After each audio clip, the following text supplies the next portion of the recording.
তা আমি মোটামুটি একটু ঘটনার মধ্যে দিয়ে যাই, আপনাদের অনুমতি নিয়ে ঘটনার মধ্যে দিয়ে যাই। এবার জানতে চাচ্ছি যে শ্রী শ্রী ঠাকুরের জীবনের ঘটনা একজন মনুষ্য দেহধারী কোন জীবের জীবনে এত ঘটনা ঘটেছে না, ঘটেনি কখনোই। ঘটেছে কিনা সন্দেহ না, ঘটেইনি কারণ। এবং বিস্ময়ের বিষয় এইটাই যে তার জীবনে যা যা ঘটনা ঘটেছে এবং সেই জীবনের ঘটনা সম্বুদ্ধ যে ভাব তিনি প্রকাশ করেছেন, যে আলোচনা বা যে উপদেশ বা যে চলনার রীতি তিনি আমাদের দান করে দিয়ে গেছেন স্থায়ীভাবে গ্রন্থের মধ্যে দিয়ে একদম ছাপার অক্ষরে, সেইটি আর পৃথিবীতে কোথাও নেই। কারণ কাজ অনেকে করেছেন, যদিও শ্রী শ্রী ঠাকুরের জীবনে যে কর্ম, সেই কর্মের কোনো পরিধি নাই, কোনো পরিমাপ হয় না। সেজন্য সেই দিক দিয়ে তো ঠাকুর সবার উপরে তিনি যেমন থাকার কথা তেমনই আছেন। তার সাথে সাথে আরেকটা বিষয় বা আরেকটা অত্যন্ত ব্যতিক্রমী ঘটনা হলো যে সমস্ত কর্মের কথা তিনি ছাপার অক্ষরে মুদ্রিত আকারে তিনি রেখে গেছেন, যেটা অন্যত্র আমরা পাই না।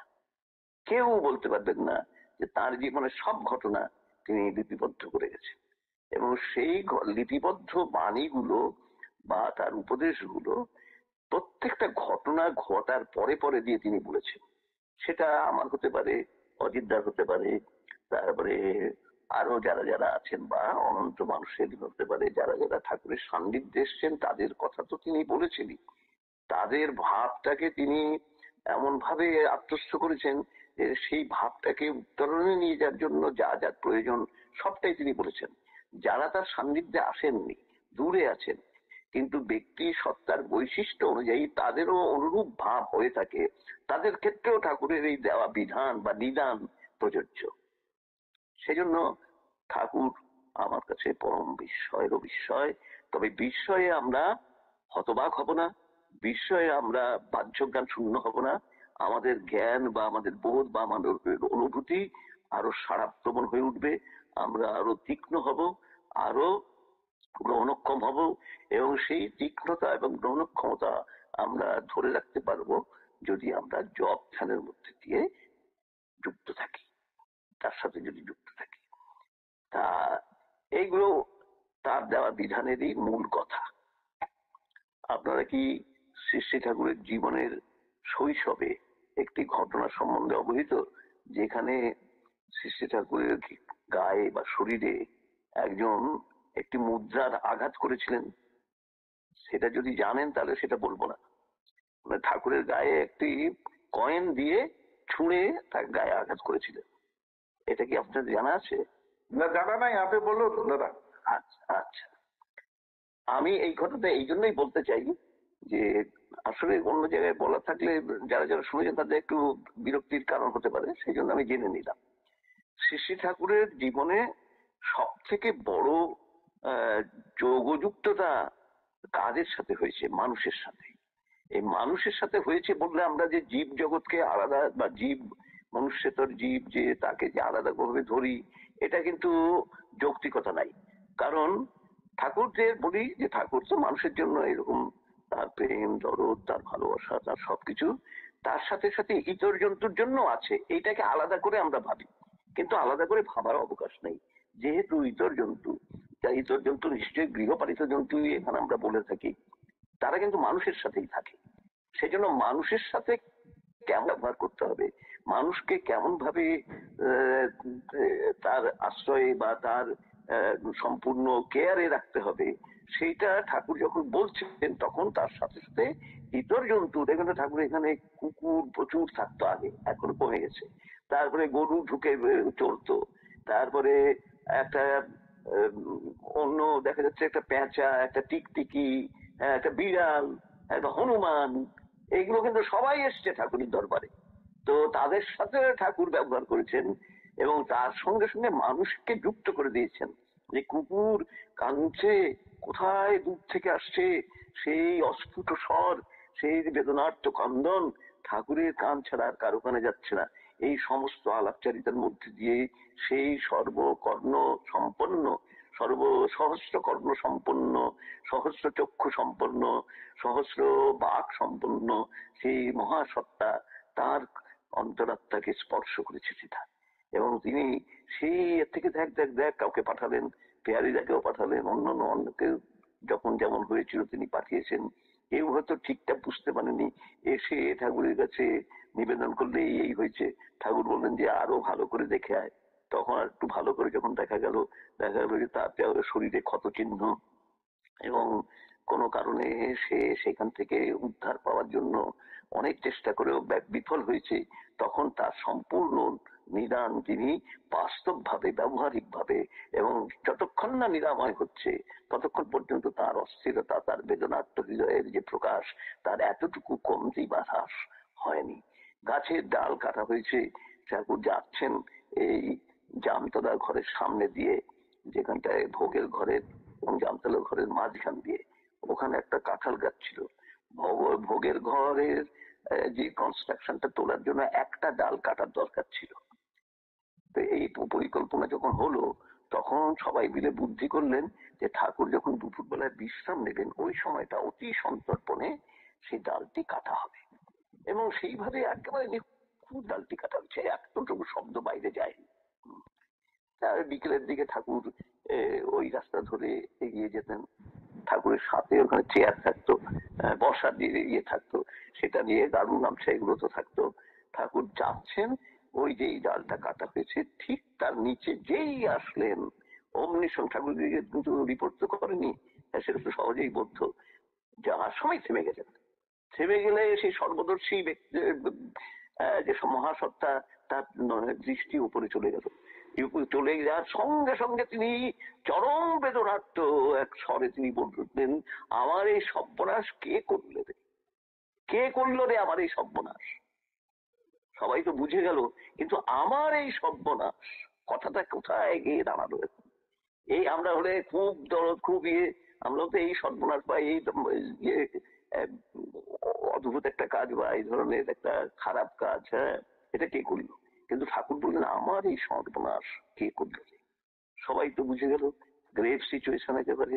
দাঁড়িয়ে পড়লো সবাই, ঠাকুরকে চেয়ার দেওয়া হলো। ঠাকুর বসলেন, বসার আগে বললেন, ও পেয়ারি কি হবে রে আমার। ঠাকুরকে পেয়ারিদা বললেন যে আগে যা বলেন একটু ঠিকঠাক করে নিবি না। আগে হ্যাঁ দেবো। তারপর সে গোবর আনা হলো, হাসপাতাল থেকে ব্যান্ডেজ আনা হলো, আরো কি কি কেমিক্যাল যে ইয়েতে সেগুলো দিয়ে তাকে একদম ব্যান্ডেজ করে দেওয়া হলো।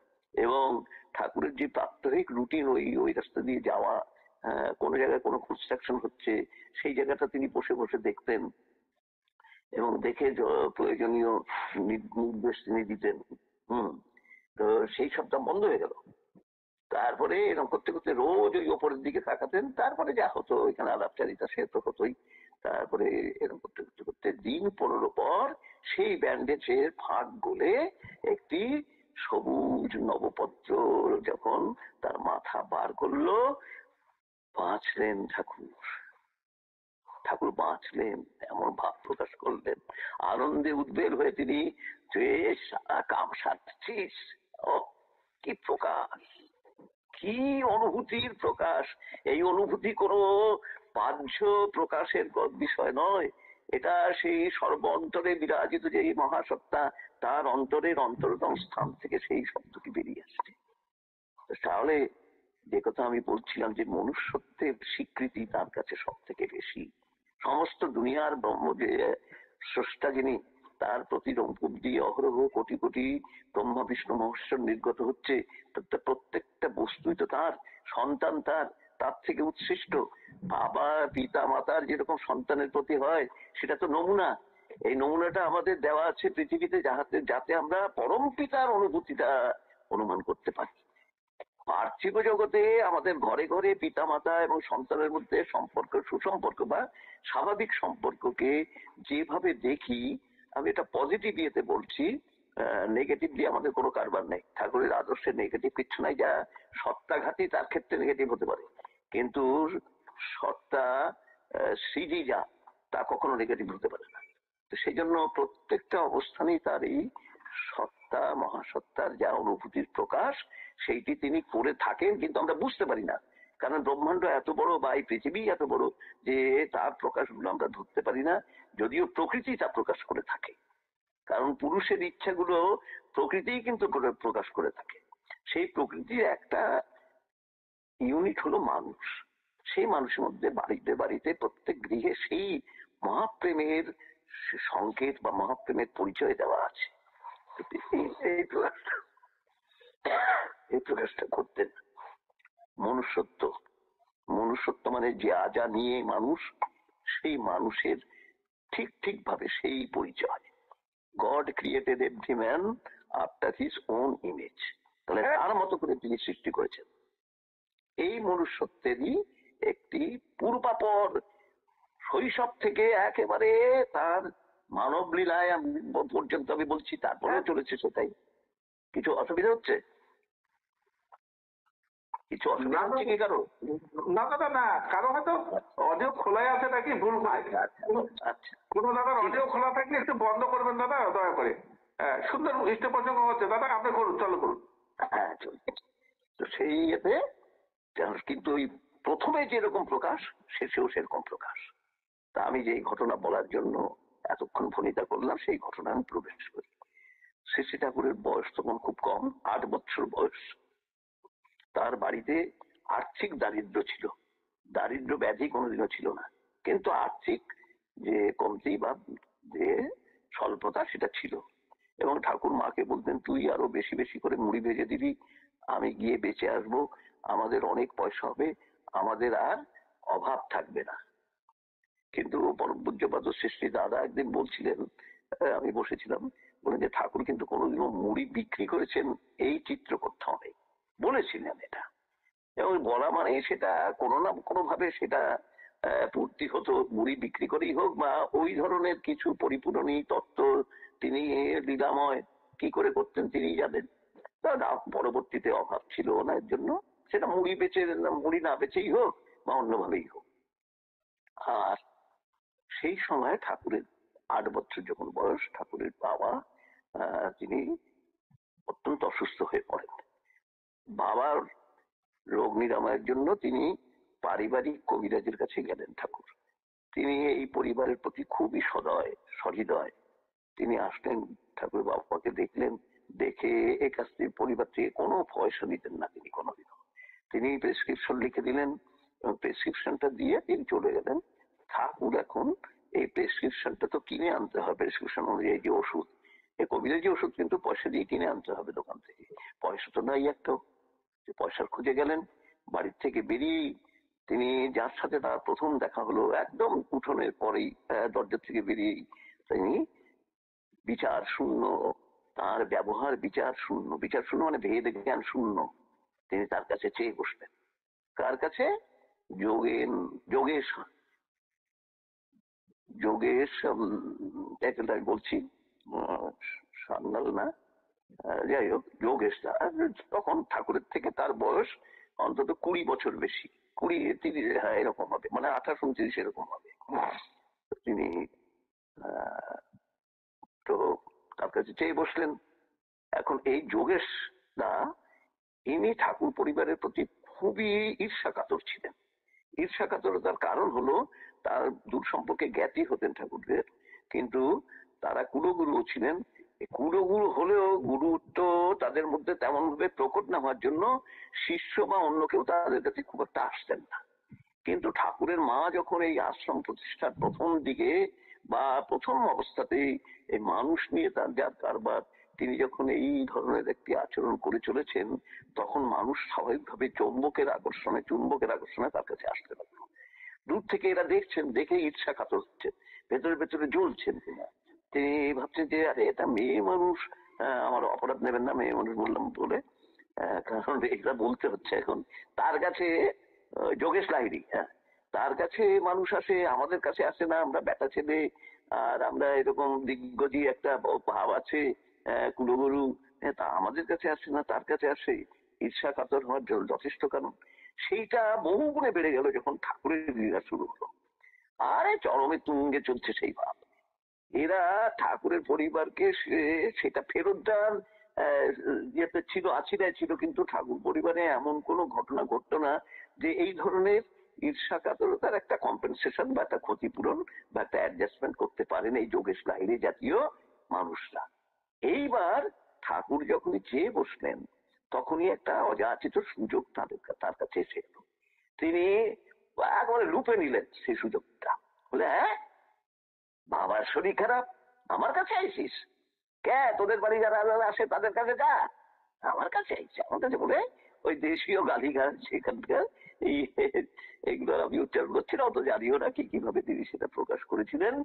কিন্তু এই তিরস্কাররত অবস্থায় তার ডান হাত তার ডান পকেটে চলে গেল এবং প্রিয় পরমের রূপমাধুর্য এবং প্রিয় পরমের ব্যক্তি সত্তার এক অমোঘ যে পরিচয়, এক প্রকাশ, তাতে কেউ তাকে অস্বীকার করতে বা প্রত্যাখ্যান করতে পারতেন না। এখানে যে পরবর্তীতে দেখা গেছে যখন মহাবিশ্বের সমস্ত কিছু তিনি বলছেন এবং রাজনীতি থেকে আরম্ভ করে সব জীবনের দিকগুলো, তখন কত বিদ্বান, কত সমাজে প্রতিষ্ঠিত ব্যক্তিত্ব, সাহিত্যিক এরা আসছেন, কোনোদিনও ঠাকুরের কোনো একটি কথাকে খণ্ডন করতে পারেননি। তারা হয়তো জিজ্ঞাসাটা বেড়েছে কিন্তু খণ্ডন কখনো হয়নি, ঠাকুরের কথাকে খণ্ডন করতে পারেননি। যদিও পরবর্তীতে তারা সেগুলো মানেননি, কিন্তু ঠাকুরের স্থানে উপস্থিতির সময়, উপস্থিত থাকার সময় তারা একটু তার বিপরীত কোন শব্দ বা কোন রকমের ভাব প্রকাশ করতে পারেননি, প্রত্যাখ্যান করতে পারেননি। ঠাকুর যখন চেয়ে বসলেন, এই যোগেশ লাহিড়ীও এরকম তিরস্কাররত অবস্থায় বলছেন, কিন্তু অজান্তে তার ডান হাত তার ডান পকেটে ঢুকে গেল। সেই পকেট থেকে একটি একারা তার হাতের মুষ্টিতে বেরিয়ে এলো এবং ওই তিরস্কাররত অবস্থায় তখনকার ব্রিটিশ আমলের মুদ্রা, প্রচন্ড ভারী মোটা, সেইটি তীব্র বেগে ছুঁড়ে মারলেন ঠাকুরের দিকে, নে বলে। ঘটনাচক্রে সেইটি ঠাকুরের কপালে গিয়ে আঘাত করল এবং অত জোরে মুদ্রাতে 28-30 বছরের যথেষ্ট শক্তিমান তখন, হ্যাঁ, এটা আড়াআড়ি ভাবে ঠাকুরের কপালে গিয়ে লাগলো এবং দরদর করে কেটে গিয়ে রক্ত পড়তে লাগলো। জামা প্যান্ট পরতেন তখন ঠাকুর, জামা প্যান্টে টপ টপ করে পড়ছে, কিন্তু সেই রক্তের ফোঁটা দেখার সময় কোথায় ঠাকুরের? তিনি পয়সাটা কোথায় পড়লো তাড়াতাড়ি খুঁজে দিয়ে এক দৌড়ে চলে গেলেন কবিরাজি দোকানের ওইখানে। তারপরে গায়ে তখন মানে একানায়, তখন 1 টাকার 16 ভাগের 1 ভাগ একানা ছিল, ওই সময়কার লোক জানেন অনেকেই। সেইটি দিয়ে ওষুধ হলেন। ওষুধ খেয়ে ঠাকুরের বাবা অনেকদিন বেঁচে ছিলেন এবং তারপরে তার সুস্থতা হলো এবং ভালোভাবেই তিনি বেঁচেছিলেন। সেই যোগেশ লাহিড়ী ঠাকুর যখন দেওঘরে এলেন তখন ঠাকুর বসে আছেন তার মেমোরিয়াল ওই বিল্ডিং এ। তখন সামনের দিকে কোনো কনস্ট্রাকশন ছিল না, একটা আম গাছ ছিল নিভৃত কেতনের সামনে দিয়ে, সেই গাছটি এখন নাই, আর প্রাকৃতিক কারণে সেটি গাছটি নষ্ট হয়ে গেছে আর কি।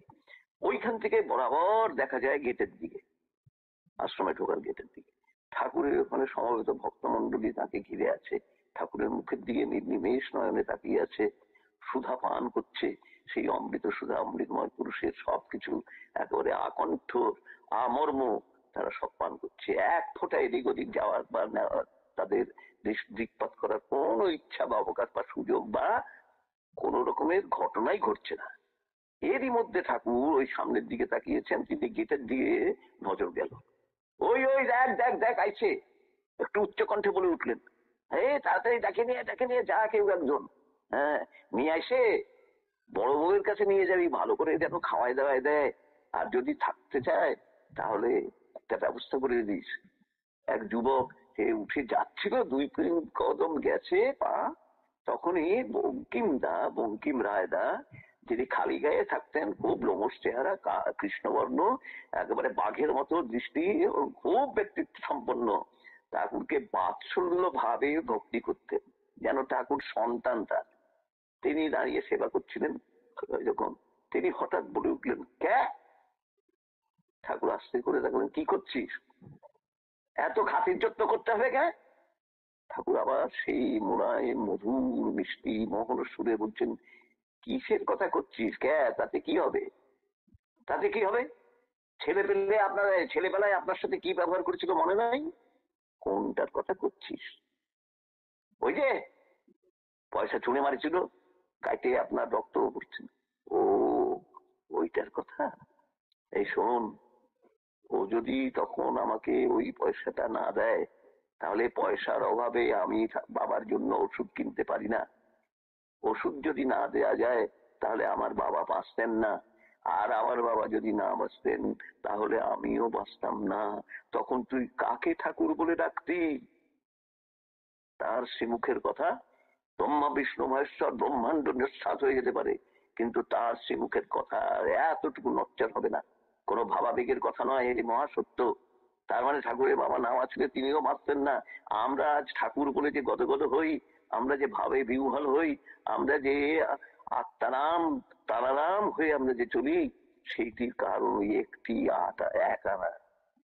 কি অপূর্ব স্বীকৃতি এক আনা!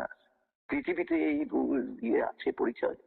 পরবর্তীতে অনেক স্বীকৃতি দিয়েছেন দুর্গানাথ সান্যাল, তাকে জমি, তার পিতার জমি টমি এসব উদ্ধার করেছিলেন নিলামে টাকার থেকে।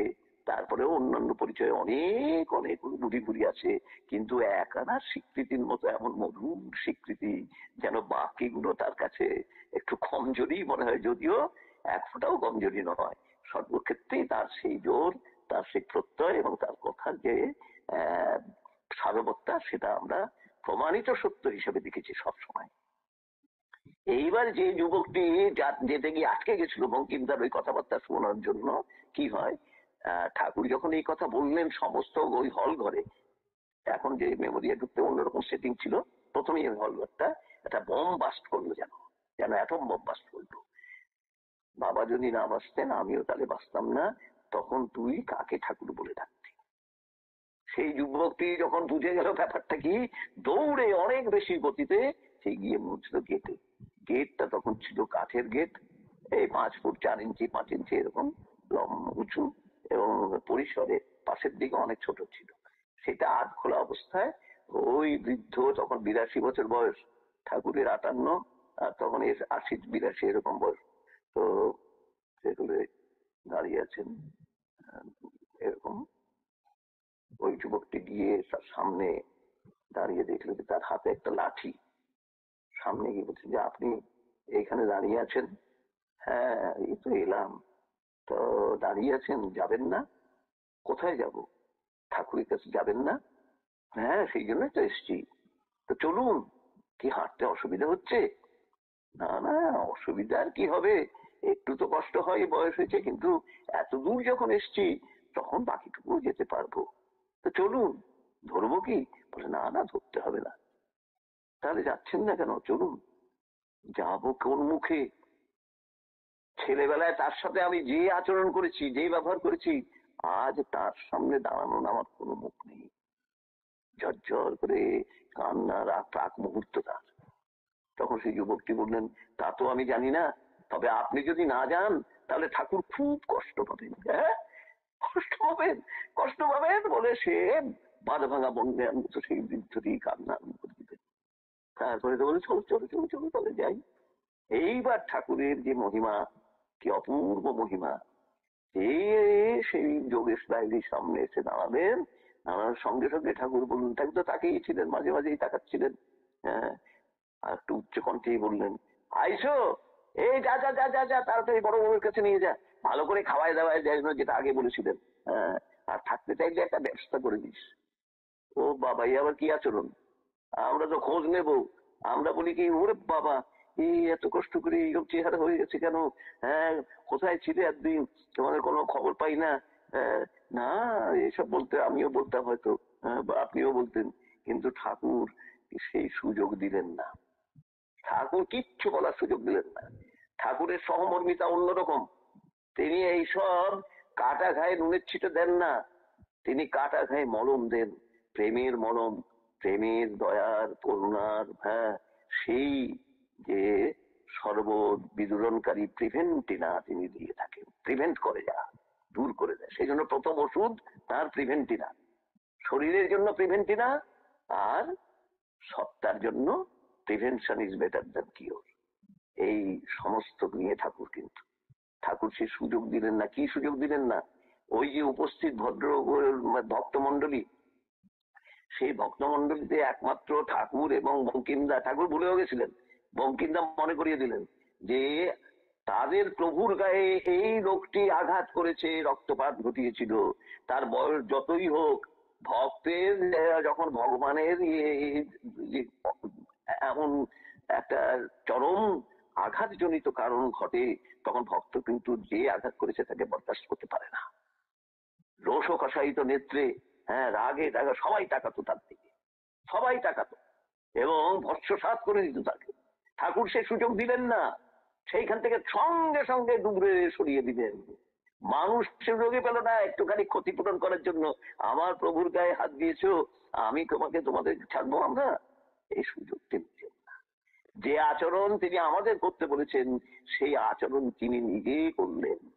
তেনাদপি সুনীচেন তরোরিব সহিষ্ণুনা অমানিনা মানদেন কীর্তনীয় সদা হরি। হরি কার দ্বারা কীর্তনীয়? কে কীর্তন করার অধিকারী? যে তেনাদপি সুনীচেন, তৃণর থেকেও যিনি নীচ বা বিনম্র বিনয়ী, তিনি হরিনাম কীর্তনের অধিকারী। তরোরিব সহিষ্ণুনা, তরুর মতো বৃক্ষের মতো যে সহিষ্ণু, সহ্য শক্তি সম্পন্ন। এই বৃক্ষ কেমন সহ্য শক্তি সম্পন্ন? ওই উপর থেকে ঝড় জল বৃষ্টি রোদ সবকিছু গ্রহণ করে নিচে শীতল ছায়া দিয়ে চলে যায়, কিচ্ছু বলে না। গাত্তন করলেও সে এতটুকু প্রতিবাদ করে না, ভাঙলেও কিচ্ছু প্রতিবাদ করে না। কিন্তু তার দেওয়া যে পত্র পুষ্প ফলাদি, সে কিন্তু বিচ্ছিন্ন ভাবে তাকে দিয়ে যায় মানুষের জন্য, জীব জগতের জন্য। সেই তরুণ মতো সহিষ্ণু যে কীর্তন করার অধিকারী, হরিনাম করার অধিকারী। অমানিনা মানদেন, যে নিজে অমানি, মান চান না কিন্তু অন্যকে মান দেন। প্রিয় পরম আমার মান চাননি, কারণ প্রথমেই অর্থমান যশ ইত্যাদি পাওয়ার ব্যাপারটা বারণ করে দিয়েছেন। তিনি নিজে মান চান না, যদিও তিনি বলেছেন যে আত্মমর্যাদা নিয়েই মানুষ। আত্মমর্যাদার মান বা মানিয়ে বা দুটো অন্য জিনিস, আলাদা আলাদা জিনিস। নিজে মান চান না কিন্তু অন্যকে মান দেন।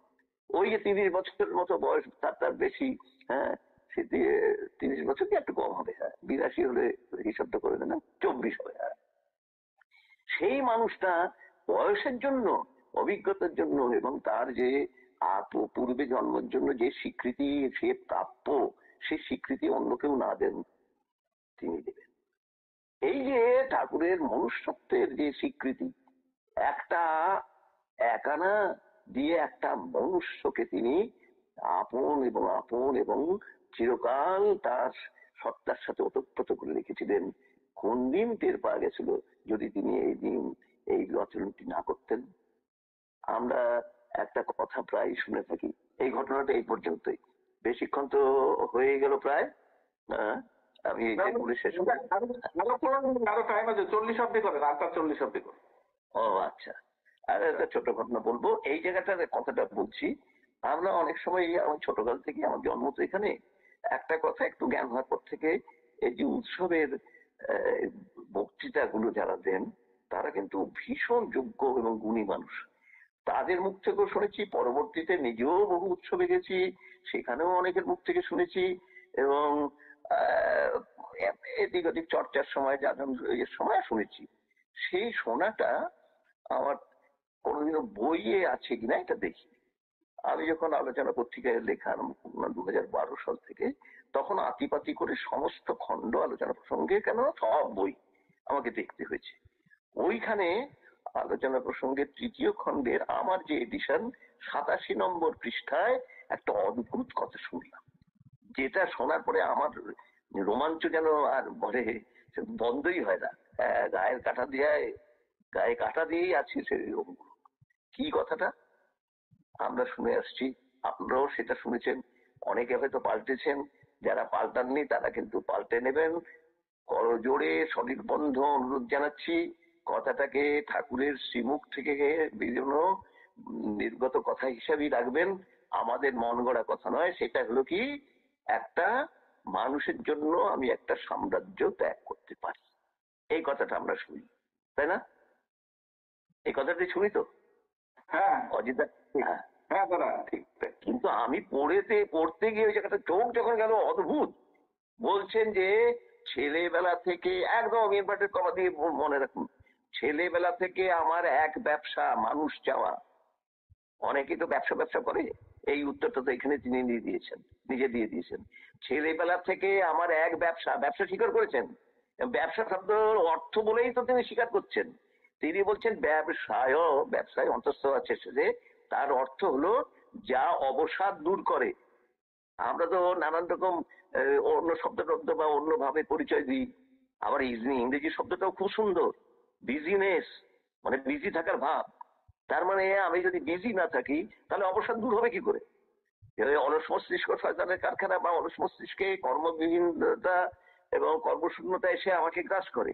সেই জন্য বিজিনেস কথাটা খুব সুন্দর। আর সংস্কৃতে ব্যবসায় মানে যা অবসাদ দূর করে। তাহলে ঠাকুরের জীবনে অবসাদ তো তার কোনোদিন প্রশ্নই নাই। অন্যের অবসাদ দূর করার জন্যই তার এই প্রকট। তিনি অবসাদ দূর করবেন ছাড়া কি অবসাদ দূর করলেন?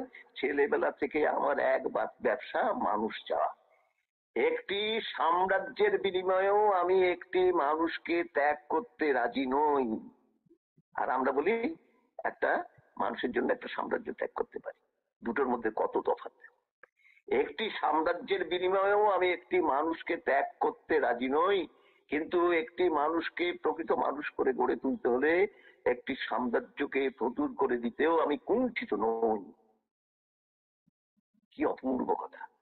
এই কথা আমাদের ভাবতে হবে যে মানুষ সব, আমি জানি তিনি সাম্রাজ্য ত্যাগ করেছিলেন কিনা আমি জানি না, কিন্তু মানুষকে ত্যাগ করেননি, এটা মহাসত্য। সাম্রাজ্যকে ত্যাগ করতে যেমন তিনি কি যৌক্তিকতার বাইরে? তিনি সাম্রাজ্য কোথায় করেছিলেন?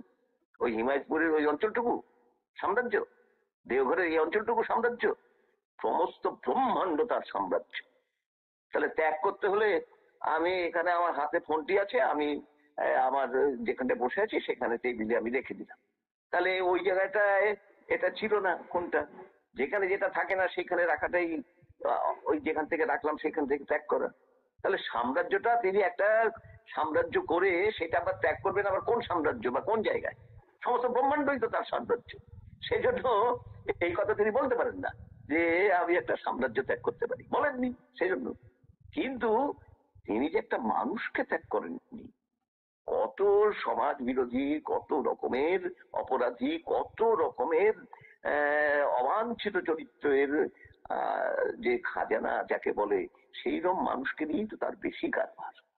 সেই জন্য তার জীবনের এই মনুষ্যত্বকে নিয়ে তার যে খেলা, এই মানুষকে নিয়ে তার যে খেলা, সেই খেলা আমরা যেন কোনোদিনও বিস্তৃত না হই। আর একটি ছোট্ট ঘটনা বলি, সেটি হলো আমাদের বাড়িরই ঘটনা। 1950 সালে আমার মা একটা কঠিন টাইফয়েডে আক্রান্ত হন এবং ঠাকুরের এক আত্মীয়র মেয়ে তিনিও আক্রান্ত হন। তখন আমার মায়ের বয়স 18 সালে জন্ম, আর 50 সালে এই 32 বছর। আর ঠাকুরের আত্মীয় যে পারিবারিক যে আত্মীয়, তার 9 বছর। দুজনেরই খবর ঠাকুরের কাছে নিবেদিত হলো। ঠাকুর পেয়ারিদাকে ডেকে বললেন যে এই কেউ বুঝলো না কি করতে বললেন, এবং 2টো বোতলে নিয়ে আসবি। বোতল মানে আমাদের যে এখন ওই স্পিডি, এই স্প্রাইট টাইট সব যে খায় 1 কেজি, ওই রকম বড় বোতল। হ্যাঁ, ওই রকম 2টো বোতল একই ফর্মুলার ওষুধ 2 বোতলে পরে দাগ দিয়ে আনতে বললেন। দাগ কটা? 9টা করে দাগ। যথাসময় সেটা নিয়ে আসলেন। ঠাকুর 2 হাতে ধরে 2 হাতে কপালে সেই বোতলটা শুদ্ধ চেপে বহুক্ষণ ধরে স্পর্শ করে তিনি কি করলেন তিনি জানেন। কাকে ডাকলেন, কি করলেন, কিন্তু কাকে ডাকলেন আমরা পরবর্তী অনুমানে বলছি। দিয়ে প্রায় 10-12 মিনিট কপালে ঠাকুর ঠেকিয়ে রাখলেন, দিয়ে বললেন যে এইটা নে, প্রথম ডোজটা তুই নিজে হাতে খাওয়াই দিবি, আর পথ্যের কথা টথা বলে দিবি, আর সাবধানে থাকে যেন এটা বলিস। পেয়ারিরা সেইভাবে গেলেন। প্রথমে আমাদের বাড়ি পড়তো, সেখানে গিয়ে মাকে খাইয়ে দিলেন এবং বাকি বোতলটা দিয়ে আসলেন। বললেন যে সকালবেলায় খালি পেটে প্রত্যেকদিন একটা করে ডোজ খেতে। তারপরে দ্বিতীয় জনে ওখানে গেলেন, সেখানেও গিয়ে এই একই কাজ তিনি করে আসলেন। প্রথম ডোজটা নিজে হাতে খাইয়ে দিলেন এবং তারপরে খেতে আসতে অনুসরণ করতে, ফলো করতে বললেন। এই যে ঠাকুর প্রথম ডোজটি পেয়ারিটা হাত দিয়ে খাওয়ালেন, তার মানে কি ওই যে 10 মিনিটের উপর তিনি কপালে ঠেকিয়ে দিয়েছিলেন, রেখেছিলেন, তিনি নিজে সেই ওষুধের তরলতার প্রত্যেকটা বিন্দুতে প্রবেশ করলেন। এটা মহাবিজ্ঞা। তা নাহলে একটুখানি ছন্দিত হয়ে যেত। কারণ ওই মহাসত্তাকে প্রবেশ করতে হলে ওইটুকু সময় দিতেই হবে, এবং সেইটি কাজ করবে প্রত্যেকদিন এক ডোজে, সে আর কোনো ওষুধ না, কিচ্ছু না। কি অদ্ভুত! এইবার ঠাকুরের সেই কাজ হলো, ধীরে ধীরে ধীরে ধীরে ওষুধ কাজ করতে লাগলো। এবং ঘটনা চক্রে বলতে আমার একটু বাধা আসছে, সেই জন্য একটু ছেলে ছেলে বলছি। আমার মা সুস্থ হয়ে গেলেন, তারপরে আরো 50 বছর তিনি বেঁচে ছিলেন। 1999 সালে তার প্রয়াণ হয়। কিন্তু ঠাকুরের আত্মীয়া যে 9 বছরের বালিকা, 9ম দিনে তার দেহাবসান হয়। দুজনেরই খবর ঠাকুরের কাছে নিবেদিত হলো। মৃত্যু সংবাদ নিবেদন করা খুব বুকের পাঠা দরকার, তবুও হলো। তারপরে ঠাকুর তখন বিমর্ষ হয়ে বেশ খানিকক্ষণ নীরব অবস্থা কাটালেন। তারপরে তো তিনি সরব হবেনই, সবাই অপেক্ষা করে আছে। পেয়ারিদার ছিলেন এই পাশে, ও পেয়ারি নিস্তব্ধতা ভাঙলেন, নীরবতা। পেয়ারিদা তো এটি হয়েছিলেন যে এই তো কৈফিয়ত দিতে হবে তাকেই, তিনি তো ওষুধ নিয়ে গেছিলেন। তুই সেই ওষুধ নিয়ে গেছিলি না দৌড়ির ওইখানে? আগে হ্যাঁ। ঠাকুরের যেন মনে নেই এরকম বলছে। তা প্রথম ডোজটা তোকে খাওয়াই দিতে বলেছিলাম না? আগে হ্যাঁ, আপনি যা যা বলেছিলেন সব করেছি আমি। তাহলে পেয়ারিদা বলে যে দেখেন গিয়ে কি করেছে। মাথা একটুখানি নাড়ালেন ঠাকুর। তারপরে বলছেন যে যাবি নাকি একবার? পেয়ারিদা ভয় পাচ্ছিলেন এই কাণ্ড করতে না হয়। মরিয়া হয়ে বললেন গিয়ে আর কি হবে, যা হবার তা তো হয়েই গেছে। করুণ স্বরেই বললেন। ঠাকুর আবার মাথা হেরিয়ে হেরিয়ে বললেন যা না একবার, আপনি যখন বলছেন যাই। শোন, প্রথমে ওই ননির বাড়ি যাবি, ননির বউকে এসব কথা কবি না, কেমন আছে জিজ্ঞাসা করবি, আর সাবধানে যেন থাকে, আর যেন অন্য কিছু না বাধায় বসে। আর তারপরে ওই বাড়ি যাবি। পেয়ারিদা প্রথমে আমাদের বাড়ি গেলেন। বাড়ির বাউন্ডারি ওয়াল থেকে বাড়িটা একটু দূরে, দূর থেকে দেখতে পাচ্ছেন মা উঠোন ঝাড় দিচ্ছেন। ও মা, জয় গুরু বলে চিৎকার করে বললেন। মাও তো গলা শুনেই পিছন ফিরে থাকলেন, পাশ থেকে পেয়ারিদা সে ঝাঁটাটা তাড়াতাড়ি রেখে দিলেন, গমটা টেনে দিলেন। পেয়ারিদা আস্তে আস্তে বলতে বলতে আসছেন, আপনি এটা কি করছেন? আপনার এই দুর্বল শরীর, এখন আপনি এসব কাজ করছেন? কত বড় অসুখ থেকে আপনি ইয়ে পেলেন জানেন, বেঁচে উঠলেন, রক্ষা পেলেন। হ্যাঁ বাবা, তা তো ঠিকই, তবে এই 8-10 দিন তো কিছু ঠাকঠাক পড়ে নেই, চারিদিকে এই পাতা পাতা এইসব। হ্যাঁ সে তো বুঝলাম, কিন্তু এই দুর্বল শরীরে আবার যদি এই ধরনের পরিশ্রম করেন তাহলে আবার তো অসুস্থ হবেন। আর আপনারা অসুস্থ হলে ঠাকুর কত কষ্ট পান জানেন জানেন না? মা তো চোখ দিয়ে জল গড়িয়ে বলছে, হ্যাঁ বাবা তাই তো তাহলে আর করবো না। হ্যাঁ, একটু পরে কয়েকদিন পরে সুস্থ শরীরে শক্তি ফিরে আসতে করবেন, এরপরে থাকলোই। এখন সুস্থ হয়ে উঠুন, খাওয়া দাওয়া করেন ঠিক মতো। আছে বাবা, আর কি অন্য ওষুধ দেবেন? না ঠাকুর তো আর কোনো ওষুধ দেননি, যদি দেন আমি দিয়ে যাবো। ঠিক আছে জয় বলে দ্বিতীয় বাড়িতে গেলেন। গিয়ে বাড়ির বাইরের থেকে দেখতে পাচ্ছেন যে ঘরে রুগী ছিল সেটা একদম সোজাসুজি। ওইখানে রুগীর ওয়াল শেলফ, যেটা দেওয়ালে যে শেলফ সিমেন্টের, সেই শেলফ 3-4টে থাকে, ওইরকম একটা শেলফে একটা জায়গায় দেখতে পেয়ে চিৎকার করে সেই গৃহকর্তার নাম ধরে দাদা বলে ডাকলেন। তিনি তো ভেতরে ছিলেন, তাড়াতাড়ি কি হলো কি হলো মানে চিৎকার করছেন, ওইটা কি? আঙুল ধরে অনুসরণ করে অঙ্গুরের নির্দেশ দেখে বলে দিল, ওই যে সেই বোতলটা দিয়ে এসেছিলেন সেই বোতলটার দিকে পেয়ারিদা দেখাচ্ছে। ওই ওষুধ? ও তো হোমিওপ্যাথি, উনি হোমিওপ্যাথি করতেন। হোমিওপ্যাথি ওষুধের সিমটম দেখে তো ওষুধ দেওয়া হয়েছিল, তা অন্য তো কাজ করে, কিন্তু এখানে করলো না। ঠাকুর ওষুধ পাঠায় দিলেন, আমি খাওয়াই দিয়ে গেলাম ঠাকুরের নির্দেশ অনুযায়ী, আপনি এখন হোমিওপ্যাথি করে বেড়াচ্ছেন। কি আর করা যাবে, যার যাওয়ার সে তো যাবেই। ও তাই তাই, তাহলে আর আপনাদের কোন ঠাকুর বাঁচাবেন? বলে একেবারে ভর্ৎসনার সুরে বলে ওখান থেকে কটকট করে দৃঢ় পদক্ষেপে দিয়ে সে ঠাকুরকে একবার সরাসরি এই এই এই এই হয়েছে। ঠাকুর নীরবে সব শুনলেন। শোনার পরে এই ব্যক্তি বিশেষের ক্ষেত্রে যে ঘটনা, তিনি সর্বসাধারণের জন্য সেইটি প্রকাশ করে গেলেন, যেটি বলে আমি বক্তব্য শেষ করব। সেইটি বললেন কি, ইষ্ট শক্তির মাঝে অন্য শক্তি ক্রিয়া করলে ইষ্ট শক্তি লজ্জায় দূরে সরে যায়। ইষ্ট শক্তির মাঝে অন্য শক্তি, মারিয়ে দেখুন, ইষ্ট শক্তি ওই বোতলের ওষুধ যেখানে ঠাকুর প্রবেশ করে আছেন, এর মাঝে অন্য শক্তি ক্রিয়া করছে হোমিওপ্যাথি ওষুধ। একজনের ক্ষেত্রে করেননি, সেই জন্য সেটি কাজ করলো, বেঁচে গেলেন, 50 বছরের আয়ু বাড়লো। আর একজন ইষ্ট শক্তির মাঝে অন্য শক্তিকে ক্রিয়া করাতে গেলেন, ইষ্ট শক্তির তখন কোনো দায় নাই যে তার সাথে লড়াই করে তাকে পর্যদস্ত করে ভেঙে চুরে তিনি অবস্থান করবেন, কোনো নেই। প্রেমময়, ওইখানে সব হাত পা বাঁধা।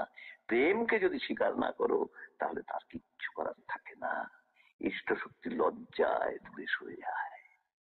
আমরা যেন কোনো ক্ষেত্রে কোন রকম পৃথিবীর কোন বিধি ব্যবস্থার মধ্যে দিয়ে যাই না, যাতে আমাদের প্রিয় কর্মের দেওয়া বিধি ব্যবস্থা যেন শিথিল হয়। সেই জন্য কি কথা আছে, তুমি যদি তোমার অবাঞ্ছিত চরিত্রের উপর হস্তক্ষেপ না করো, তাকে যথাবিহিত নিয়ন্ত্রণে সুষ্ঠু না করে তোলো, তোমার স্বাভাবিক উন্নতি তখনও মরীচিকাবৎ। এই যে উন্নতি না, শুধু স্বাভাবিক উন্নতি। তোমার নিজের ভাব যুক্ত হলে হয় সব, তোমার সু নিয়ে যেটা কথা সেইটা নিয়ে তুমি উন্নতি করতে হবে। উন্নতি মানে উচ্চ আরতি, এবং সেই উচ্চ আরতি আমরা আমাদের লক্ষ্য। জয়গুরু।